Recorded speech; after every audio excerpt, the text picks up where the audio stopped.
C'est quoi ces dingueries? Mbappé qui s'embrouille avec Bellingham parce qu'il lui fait pas la passe, regardez. Frérot, je vous le dis, Mbappé va tuer ce qui est en train de construire Xabi Alonso, les gars. Il est rentré dans l'effectif, les gars. Il a tué le Real de Madrid, les frérots. Il a joué 20 minutes, les gars. Pendant les 20 minutes, il a fait que demander le ballon. Il a ni pressé, ni attaqué, ni défendu. Il a rien fait du tout. Et de plus, les frérots, regardez, les gars, regardez comment Bellingham, il veut l'enclencher, les frérots. Les gars, Bellingham, il était pas en position de lui faire la passe. Il s'énerve contre lui, tranquille, tranquille. C'est un match de Coupe du Monde du club. T'es en train de gagner 1-0, tranquille, calme-toi, Mbappé. Pourtant, les frérots, dites-vous, quand Mbappé il est rentré, les gars, Xabi Alonso a bien dit à Mbappé, presse, va faire le pressing, va chercher l'adversaire, va les provoquer, va presser en fait, tout simplement. Là, les frérots, il y avait une pause, les gars, un cooling break pour le Real de Madrid. Il le répète à Kylian Mbappé, regarde, il demande à Kylian Mbappé, regardez, il le pointe du doigt, il lui dit, hey, presse, va presser, va chercher. Va harceler le porteur du ballon. Et non, Mbappé ne l'a pas fait une seule fois du match. Vous, les gars, même dans ce positionnement, Mbappé devait jouer 9 les gars, regardez, dites-vous là, les frérots, vous pensez que l'appel, il va être ici. Mbappé va faire un appel, les gars, vers Vinicius, on sait pas pourquoi. Les gars, ils jouent 9 mais les gars, son poste c'est âgé, les frérots, on le sait depuis 2 ans. Je sais qu'il y en a certains qui vont me cracher après cette vidéo-là. Mais les gars, voilà, je vous avais dit quoi, les gars? Kylian Mbappé, il est sur le terrain, il fait pas le pressing, personne, il va rien faire.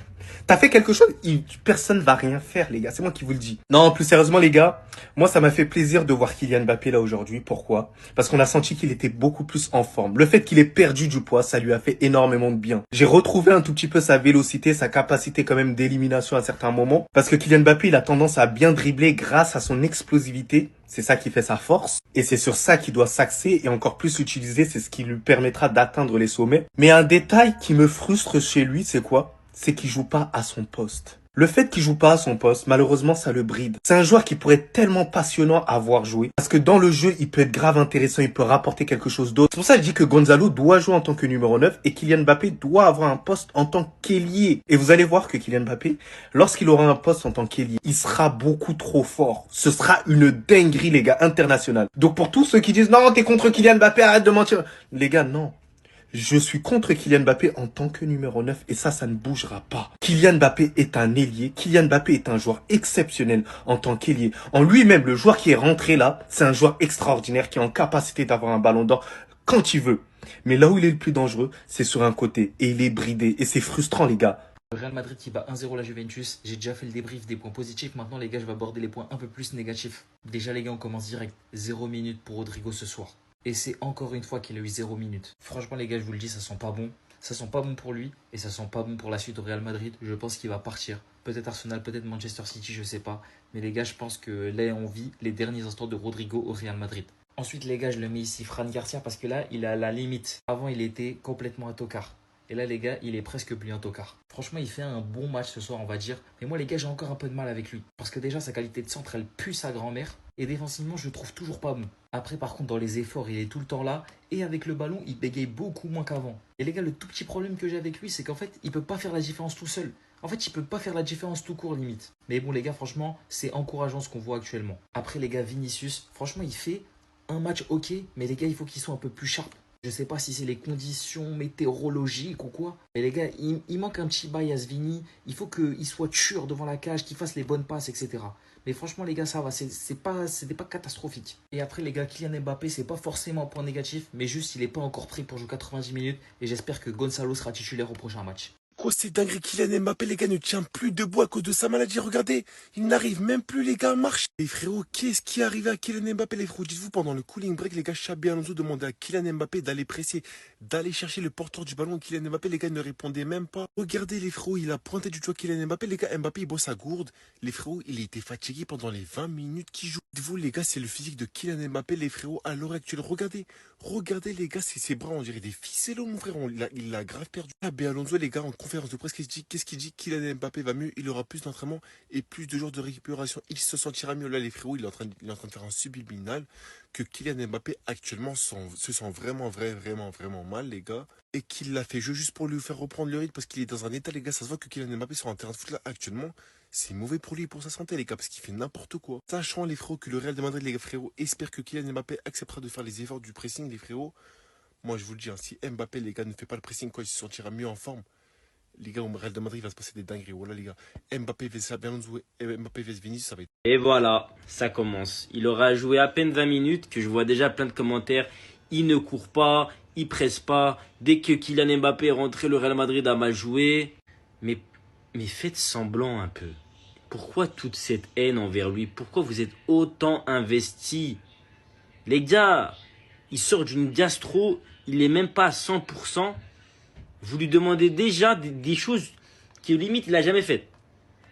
Calmez-vous, les gars. Calmez-vous. Tranquille. Il revient doucement. Et puis même, je ne l'ai pas trouvé catastrophique dans le pressing. Certes, c'était pas un pressing de fou. Mais je le trouvais déjà mieux. Petit à petit, les gars. Arrêtez de... Les gars, c'est un joueur du Real Madrid. Vous ne lui rendez pas service. Calmez-vous. Ça va venir. Vous, c'est l'impression, c'est tout ou rien. Je comprends pas. Ça va venir. Il va prendre du rythme. Mbappé risque sûrement de venir prendre sa place à un moment donné parce que c'est normal, c'est lui l'attaquant de pointe titulaire au Real Madrid. Mais pour l'instant, juste pour cette compétition, profitons de Gonzalo Garcia. La compète qu'il est en train de nous lâcher, franchement, il faut juste applaudir. Joueur du centre de formation du Real, il est sur 3 buts, une passe D, le joueur le plus décisif lors de cette compétition. Aujourd'hui, c'est lui qui marque le seul but qui va donner la victoire au Real Madrid face à la Juventus de Turin. D'ailleurs, c'est un super service d'Alexander Arnold, c'est pour ce genre d'action que le Real a recruté. Et des frappes, il y en aura eu. Di Gregorio a superbement limité la casse. Aujourd'hui, face au Real, il aura fait plus de 10 arrêts, j'ai l'impression. Il a arrêté 800 frappes de loin. Quelques frappes à bout portant, le retourné de Valverde, la frappe de Bellingham. Il aura juste été monstrueux. Mais le Real va quand même gagner ce match. Et tu sens que la touche Xabi Alonso commence à prendre forme déjà au niveau de la composition. Là, ça fait plusieurs matchs qu'on voit la structure avec la défense à 3. Avec aussi des pistons, notamment Fran Garcia qui, je trouve, se montre très intéressant dans le système de Xabi Alonso, dans son activité, dans ses mouvements. Franchement, j'aime beaucoup. Franchement, c'est un des gagnants de l'arrivée de Xabi Alonso pour l'instant. Tu sens que collectivement, l'équipe est beaucoup plus intéressante. Même au niveau du pressing, même si la Juve, voilà, c'est pas non plus l'équipe qui allait vraiment déranger le Real. On a vu le dernier match face à la Manchester City, ils se sont fait plier. Et c'est l'équipe plus ou moins facile à presser. Mais quand même, faut dire merci à Xabi Alonso de commencer à donner une identité de jeu à ce Real Madrid là. Maintenant, on attend de voir l'incorporation de Mbappé dans cette composition, voir s'il se montrera plus intéressant que Gonzalo Garcia dans son activité. Après, le seul domaine où je suis quasiment sûr il pourra pas faire la même chose, ce sera le jeu de tête. Parce que je pense que Garcia, c'est le meilleur joueur de tête et joueur offensif côté Madrid. Je pense que c'est le seul qui est capable de mettre une tête sur un centre. On attend de voir la suite de la compète. J'ai une nouvelle théorie pour vous. Encore une fois, va pas plaire à tout le monde.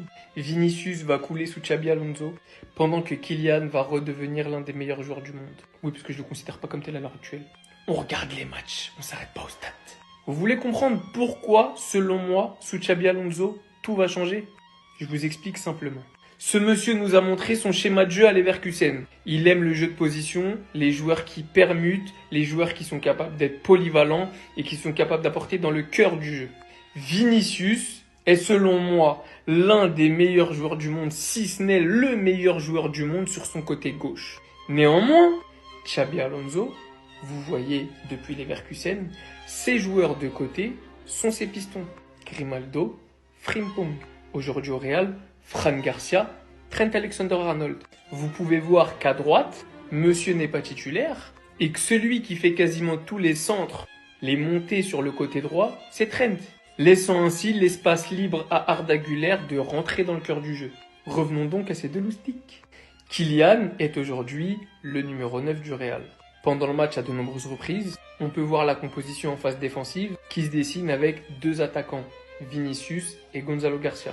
Sauf que Vinicius a une tendance à bouffer sa ligne, car c'est un vrai attaquant gauche, là où Kylian est un joueur qui aime rentrer dans le cœur du jeu. On l'a vu encore une fois dès son entrée, beaucoup moins de présence dans la surface, mais beaucoup de décrochage et il revient beaucoup dans le cœur du jeu. Et la différence, c'est que je me dis que Kylian, à la place de Vinicius, rentre parfaitement dans le système de Xabi Alonso pour laisser de l'espace à Fran Garcia, pour laisser de l'espace au milieu de terrain, de pouvoir dézoner, de pouvoir permuter, de pouvoir aller dans plusieurs zones du terrain, là où Vinicius déséquilibre l'équipe en étant, lui, un vrai ailier de métier. Et le fait, ce qui dérangeait à la base, c'est que Kylian était un vrai ailier qui n'est pas un vrai neuf. Aujourd'hui, sous Xabi Alonso, pourrait s'avérer être un vrai point fort dans son système, où tu te retrouves avec au milieu de terrain un Jude Bellingham, un Arda Güler, un Valverde qui sont capables de monter, de permuter, d'être dans toutes les zones du terrain, à droite comme à gauche, comme même dans les 30 derniers mètres, avec un Kylian qui peut décrocher, qui peut faire des appels, qui peut se retrouver même en neuf sur certaines phases. Et je pense que petit à petit,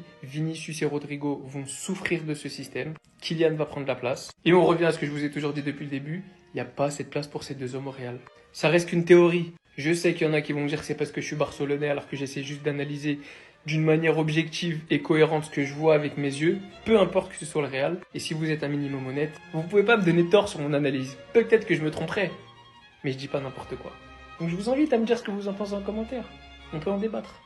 Bon, ça y est, je vais faire la vidéo, ça y est, j'avoue, il a pas fait un bon match. La meilleure action, c'était ça, lorsqu'il a fait de la lutte sénégalaise avec un joueur, et encore, il a même pas gagné, dites-vous. Ça a fait des montages sur lui, c'est drôle, vas-y, y a pas de souci, tranquille. Mais les gars, sincèrement, les gars, il faisait chaud, c'est pour ça, les gars, c'était la canicule, oui, oui. Bon, les gars, tranquille. J'avoue, je lui trouve des excuses parce que je l'apprécie énormément. C'est mon joueur, les gars, c'est mon joueur aussi. Les gars, plus sérieusement, il va falloir qu'il se réveille. Parce que je trouve que dans ce match-là, il a toujours pris les mauvaises décisions. Lorsqu'il avait la balle, quand il faisait les choix individuels, il devait faire les choix collectifs. Lorsqu'il a fait les choix collectifs, il devait partir tout seul avec la balle. Donc ça veut dire, c'était assez brouillon là aujourd'hui. Et moi, j'ai peur d'un seul truc, au niveau de la régularité. Parce que oui, on critique énormément Rodrigo sur cet aspect-là. Mais j'ai l'impression que Vinicius, il est en train de rentrer dans cette sphère-là. Un coup, je fais un bon match, un coup, je fais un mauvais match, un coup, je fais deux mauvais matchs, etc., etc. Et ça, c'est agaçant. Voilà, on va dire c'est agaçant. Donc j'espère qu'il va se reprendre. Là, il avait pas les tresses, mais c'est sûr, il y avait des petites tresses en dessous encore. C'est pour ça qu'il était encore un peu stressé. Mais ça va venir. Voilà que moi, je reste toujours dans son train. Voilà, il a besoin d'être massé un tout petit peu.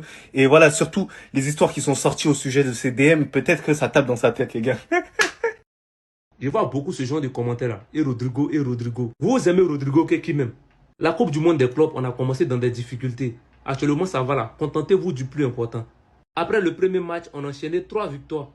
Pour le moment là, il faut apprécier la prestation de l'équipe. Une équipe même qu'on était tous découragés la saison passée, mais qui est en train d'être reconstruite. Rodrigo était titulaire dans la compétition contre Al Hilal. Et c'est même pas eux, regarde pas les matchs. Hein. Le match qui tombe là-dessus, ils ne voient pas Rodrigo, ils vont venir t'embrouiller. Tu parles plus de Rodrigo. Il était titulaire contre Al Hilal. Rodrigo est rentré à la 60e minute à la place de Vinicius contre Salzbourg. L'entraîneur là, c'est son boulot. Le joueur que tu le vois, il le titularise là. C'est qu'il est plus en forme que celui qui est sur le banc. Voilà, il suit tous les joueurs depuis l'entraînement. C'est pas parce qu'il s'appelle Rodrigo qu'ils vont le mettre à la place de quelqu'un qui fait mieux actuellement que lui. Si c'est le nom des joueurs on voulait regarder là, les Cristiano Ronaldo, ils n'allaient jamais quitter l'Europe. Quand ça ne va plus, il faut te mettre au travail. La saison n'a même pas encore bien commencé. Voilà, ça doit de prouver que là, tu as toujours ta place. La saison va commencer, il y a encore beaucoup de matchs. Voilà, il a tout le temps pour prouver que c'est lui Rodrigo. Il mérite ta place. Actuellement, le football où c'est arrivé là, on ne regarde plus le nom pour dire tu t'appelles tel joueur. C'est de ça que Carlo Ancelotti avait peur. Et puis ça nous fatiguait là. Vous êtes sûr que Carlo Ancelotti allait titulariser le petit là, avec le retour de Mbappé. Malgré le retour de Kylian Mbappé, Xabi Alonso a titularisé le petit. C'est un visionnaire. Il sait que dans la compétition, le petit se sent bon. Il en fait actuellement dans la compétition. Il est très bien parti même pour décrocher le trophée d'être meilleur buteur ou meilleur joueur. Il est déjà en confiance dans la compétition. Donc c'est parti comme ça. Donc la team, c'était un peu ça quoi. Alors là, le football, il n'y a plus à faire des noms. Celui qui prouve que toi, c'est lui au met sur terrain où le football est arrivé. Donc merci pour la compréhension et bonne chance au Real de Madrid pour la suite.